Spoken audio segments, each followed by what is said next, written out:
कोल्हापूर पुणे राष्ट्रीय महामार्गावरती पडलेले प्रचंड खड्डे आणि करण्यात येणारी टोल वसुली या विरोधात आता आमदार सतेज पाटील यांच्या नेतृत्वाखाली काँग्रेसच्या वतीने किणी टोल नाक्यावरती तब्बल 4 तास आंदोलन करण्यात आलं। या आंदोलनाला काहीसं यश मिळालं असून शासनाकडून 25% टोल माफीसह खड्डेमुक्त रस्ता करण्याबाबत आश्वासन पत्र सतेज पाटील यांना देण्यात आलंय। रस्ता जोपर्यंत सुस्थितीत होत नाही तोपर्यंत 25% टोल सवलत देण्यात येणार आहे।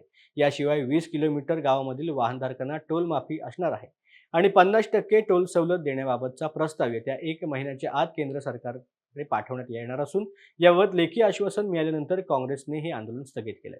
दरम्यान या आश्वासनांची पूर्तता न झाल्यास पुन्हा आंदोलन छेडलं जाईल असा इशारा आमदार सतेज पाटील यांनी दिला आहे। मी ऑलरेडी सांगितलं 15 दिवसात हे रस्ते दुरुस्त करणार आहेत आणि 50%चा प्रस्ताव पाठवणार आहे। त्याला आम्ही महिन्याची मुदत देतोय, त्यांनी महिन्याभरात तो मंजूर करावा अशी आमची अपेक्षा आहे। कारण की हे काम 2 वर्ष चालणार आहे 6 लेनिंगचं, त्यामुळे हा 25%ची सवलत ही 6 लेनचं काम पूर्ण होईपर्यंत कायद्यातली तरतूद। आम्ही म्हणतो ती 50% करा, कारण की 6 लेनचं काम चालू होईपर्यंत करावे अशी आमची मागणी आहे। चला, थँक्यू।